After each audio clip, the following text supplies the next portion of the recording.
Welcome back to Life and Style Inspiration Thursday. Thank you, Tendai, for that. Remember to keep this conversation going on the social media platforms of KTN Life and Style on Facebook, KTN Life _ Style on Twitter and Instagram. SMS is 22840. Like I promised earlier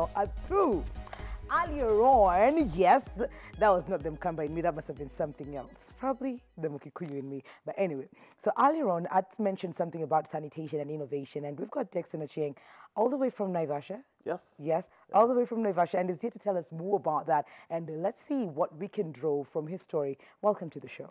Thank you so much, Mikalia. Good to have you. Naivasha, Nimbali. It's my pleasure. Nimbali. It's like it took me a couple of hours to get here. Now. Yeah. Glad I finally we thank God you're here. Yeah. Thank God you're here. All right. So maybe you can start with a bit of introduction and what sanitation. See now, I'm going to go with sanitation innovation. Put those together. And then I get what? Sanivation. Yeah. Ah, yeah, there you go. All right. Yeah, so in Sanivation, we are about providing cost-effective sanitation services, and we are focused in working in urbanizing community. And we have been working in Naivasha as one of our sites, trying to give people access to cost-effective sanitation solutions, whereby we provide people with in-home toilets, and then we go about collect the waste, bring it to our site. We've developed a more cost-effective way of turning the human feces into charcoal that, again, people can use for cooking. That is very, very interesting. I'm sure everybody is now hooked. You know what you just did? You just pulled everyone closer, and I'm sure they're all. I hope so. Yeah, yes, you. Yes, because we need people to come work with us. Absolutely, very, very interesting. But before we get into that, maybe you could just take us a while, like way back. Naivasha, is that where you grew up? Where did you grow up? So I think Sanivation began in 2011 as a brainchild of the two co-founders, Andrew Foote and Emily Woods, who started by starting to see how cost-effectively the human waste could be treated. So they started doing some pilot study and some research in Chile, and then Emily, one of the co-founders, got the opportunity to come in Kenya through to do some research work with an organization called Water and Sanitation for Urban Poor, and through that she fell in love with Naivasha. She fell in love with Naivasha because, as you know, it's a beautiful place. It is beautiful. And then, apart from being beautiful, it also has some sanitation challenges. So she thought about how she can turn the love that she has in Naivasha by doing something that can impact and change the situation that is there. Okay. And through that, we started doing some pilot, and we got incorporated as a business in 2014. And I think since 2014, we've done some good work in Naivasha as our first site. And just recently, last year, we started operating our second site in Kakuma refugee camp, all the way to Kakuma refugee camp. Whoa. So we are not just taking that shows how seriously we are taking the game of changing the sanitation situation in Kenya. That's very, very interesting. Yeah. But you see, for every problem, there's a solution, and this is a solution. So what are some of the problems that were there, and how did you, as Dixon, get into this bandwagon of sanitization and, you know, innovation and all of that? Yeah, it's interesting because my background is actually on IT.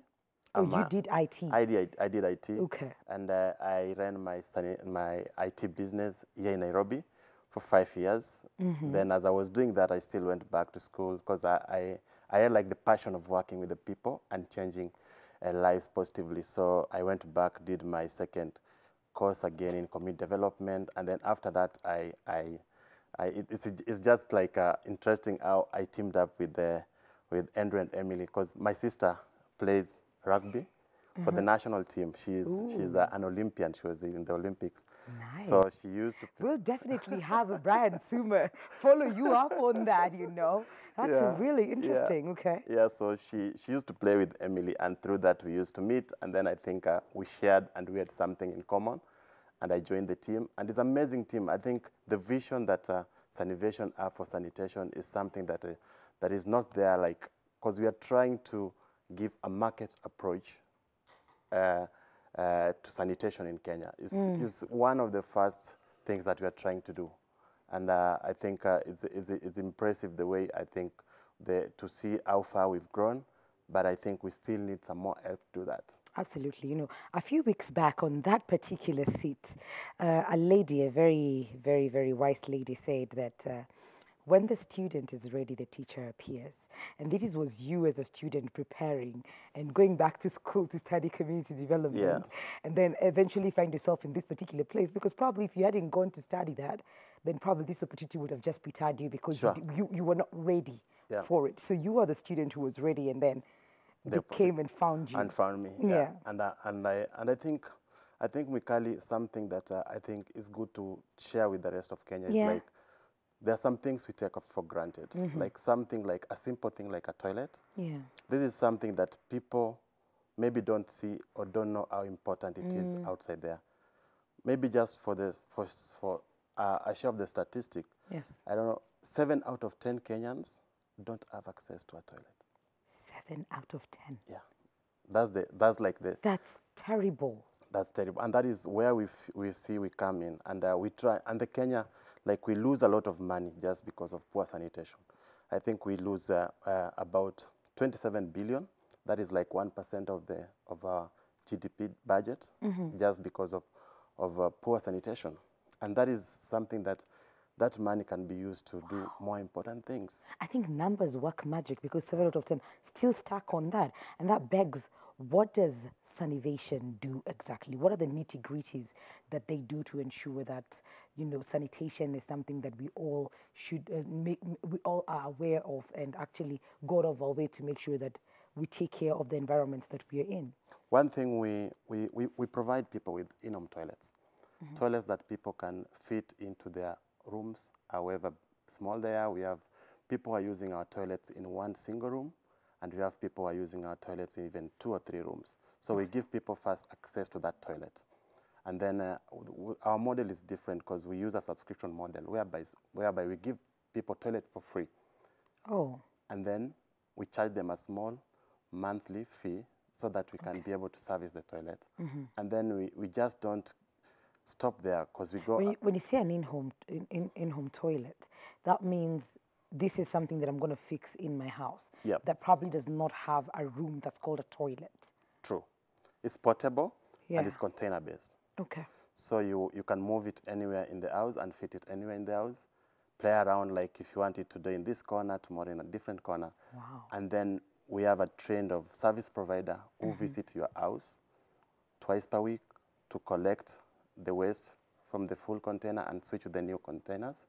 And then we safely transport that waste to a processing site, whereby we have teamed and we have developed a waste processing technology with the help of CDC, Center for Disease Control, over years, whereby we ensure the waste is rendered safe for reuse before we transform it into charcoal briquettes again, that again people can use to cook. And when you do this, giving an alternative source to charcoal, you're saving the environment. Exactly. I can say we are saving the environment. For every ton of our briquette that is sold, 88 trees are saved. Wow. Yeah. So you see that. So we are displacing charcoal, but also providing a more environmental friendly solution to Kenya. This is phenomenal, if you ask me. This is huge. It is beautiful, but this portable in-home toilet, the one thing that comes to mind is the small ones that we use with the children. So how big is the container that's supposed to hold, you know, the waste before you come and pick it? How long should the, you know, that particular home have it for? So the containers, our toilets are urine diverting.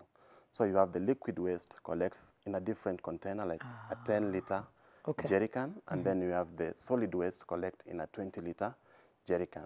So the reason why we separate the liquid waste and the solid waste is, first, we want to do cost recovery from the waste, solid waste we are collecting. That is from the feces. We want to turn it into something useful, so we don't want it to mix with the urine. And also, when the urine and the feces comes together is when you have the foul smell. So by separating them, we tackle the issue of smell. Oh, okay. Yeah, and then we also provide our clients with the charcoal dust, which act as a desiccant. So instead of flushing, they pour 1 scoop on the toilet, and then that keeps the waste dry and also keep away flies. You know, salivation now makes sense. Yeah. Salivation makes a lot of sense right now. Yeah. The putting together those two words, sanitation and Yeah. innovation, actually. Wow. Yeah. All right. So this was happening in Naivasha Yeah. for the longest time. So when did you start in Kakuma? So we've been trying to showcase our model in Naivasha just by using a small community in Naivasha to showcase our model. This is something that was new. We didn't want to move so fast, grow When did so you big. start it? We started in Naivasha in 2014. 2014. 2014 is when we started in Naivasha as a business. And we also, during the same time we were doing some pilot in Naivasha, we also got a contract for a pilot in Kakuma refugee camp through UNHCR and NRC. So after the pilot, they were impressed with the work, and we went through a lot of discussions, and we were glad that last year we got a contract with the UNHCR and NRC to do a project of the 300 toilets in the refugee camps. Wow. Yeah, so we just started. Even our team is right now in Kakuma, and we are looking forward to see how it's going. That's really interesting to note.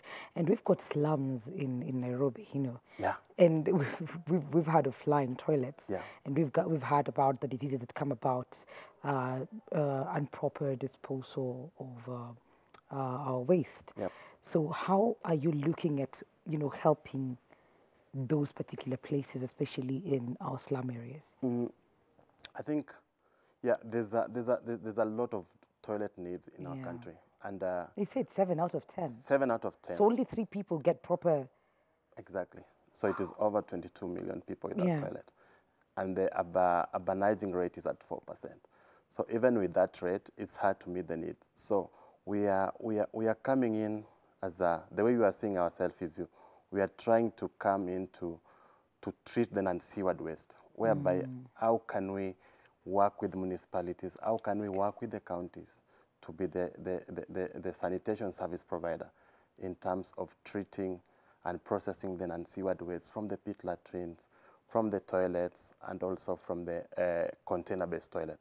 So our strategy moving forward is trying to figure out how we can work with municipalities, and that is something that we are asking for some help. We don't know how to go about that. If we have people who have ideas on how we can form partnership with municipalities in order for us to put our energies together so that we can have impact of reaching those people outside there, the urban poor that are in need of safe sanitation. True that. Yeah. So we talk about sanivation, and you cannot do this on your own. True. And your two partners, you cannot do that by your own. That means you're also creating employment. True. So how do you go about that? Because I'm sure Naivasha is where like you really are based, and you need all the help you can in terms of even moving from house to house to get this waste and taking it to the plant and turning that into charcoal and selling the charcoal again. So how do you go about that? So I think that is just one of the impacts that what we are doing is what we are doing is affecting the community. I think the first impact, as I've mentioned, is on the health, giving the people value for their health, ensuring they are safe from the diseases, cholera and diarrhea-related diseases. And then the second thing is on the dignity, having people, when somebody on a toilet, she or he has a dignity. It's true. He can go to the toilet anytime she wants in a dignified manner. That person is proud. It doesn't have to fear about neighbors talking or neighbors. Or waiting for the dark. Exactly, exactly. And another thing is in terms of improving livelihoods. So here on the livelihoods, it's where we give people opportunity for employment. We've trained a team of about 32 staff in Naivasha alone that we are doing this work together. So we have a strong, dedicated, and passionate team that is believing in our vision. So we are giving also that those people, we are giving them a source of living. True. So we recruit from the community we are working on, like in Naivasha. And when we go to Kakuma, we are also, our strategy in Kakuma is to train the refugee and let them run the operations themselves. Then we pull out and we license our processes to them. You know, when you say 32 individuals, you're actually meaning 32 families. Yeah. Actually, 32 families, because it's not just them. They've Yeah. got wives, children, they've True. got relatives who are depending on them, Yeah. which is life-changing.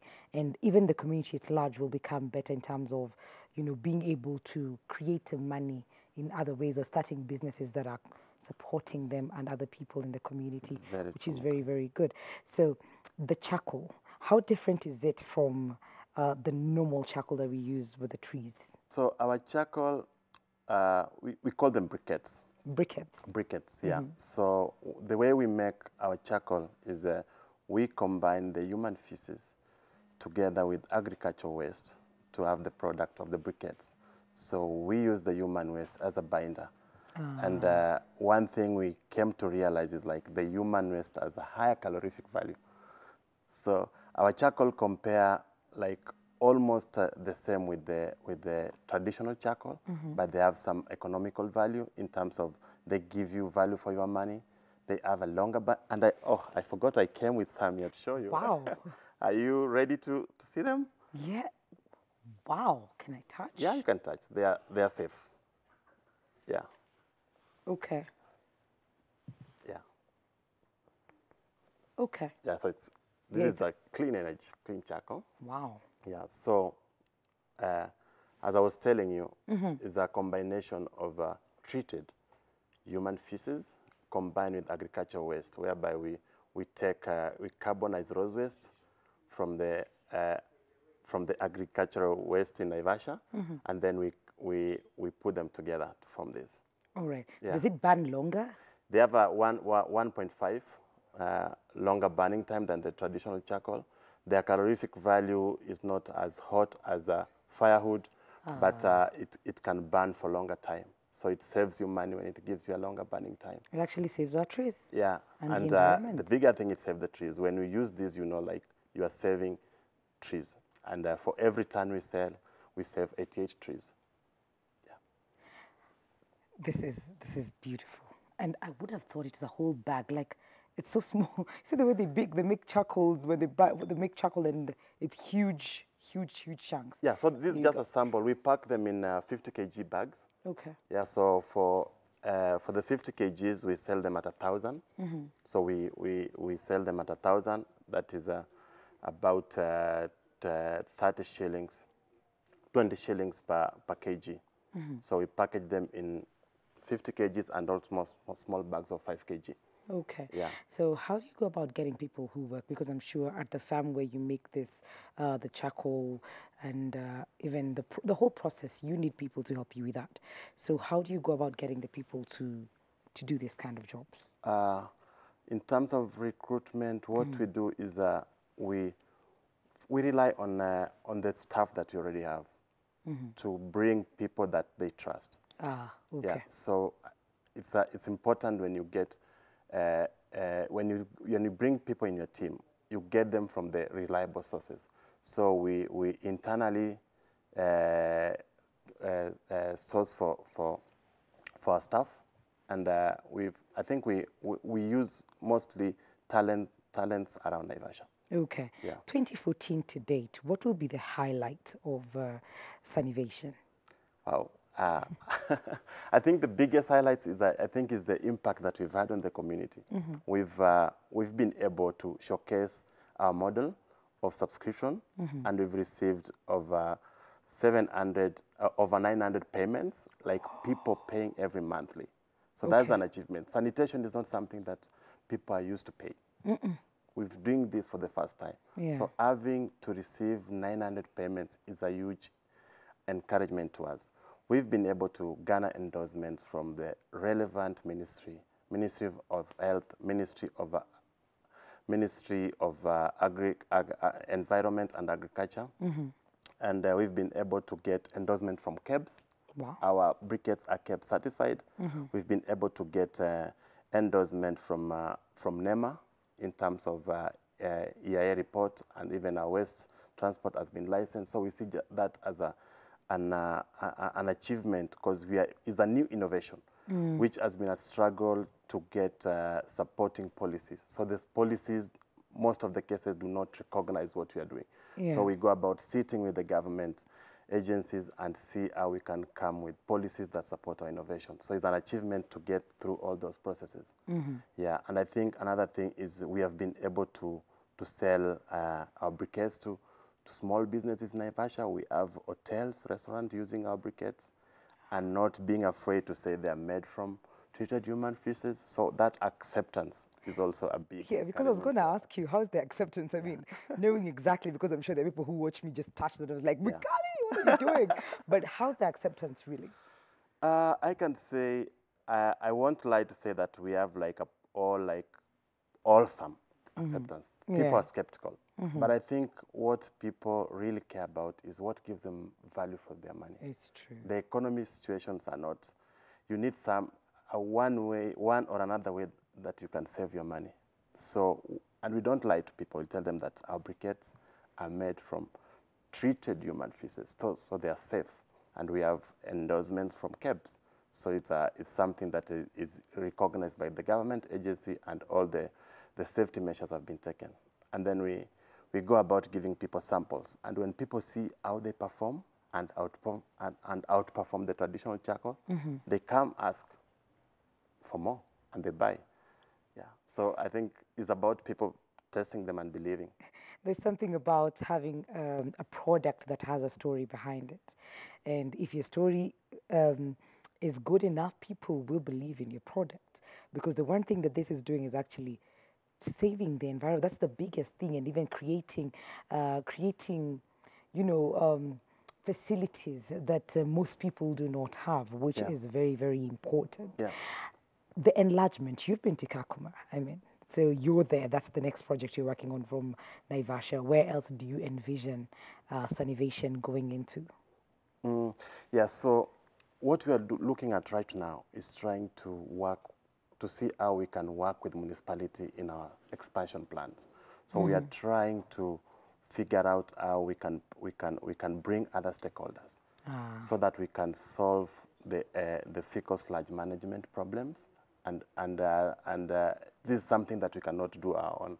The government, and the SDG goals, they want to achieve 100% universal sanitation in Kenya by 2030. It's actually there. But the interesting part is the Ministry of Health recently passed a policy that is encouraging and embracing public-private partnership.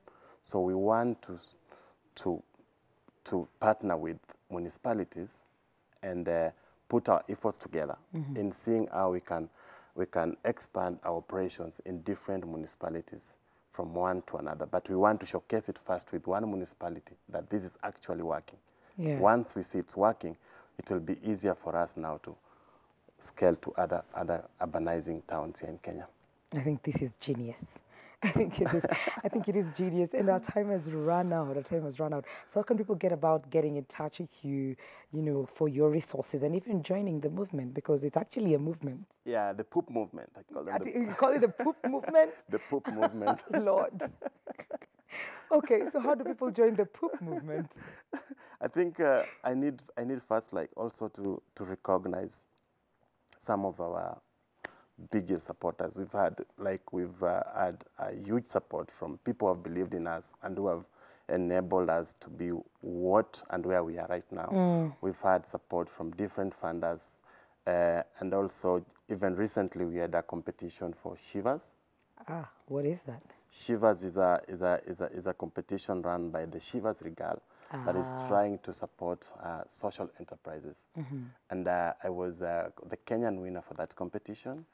And I'll be going to the UK to meet other entrepreneurs and see how we can put our minds together in changing the social challenges across the world. And, congratulations and all the best.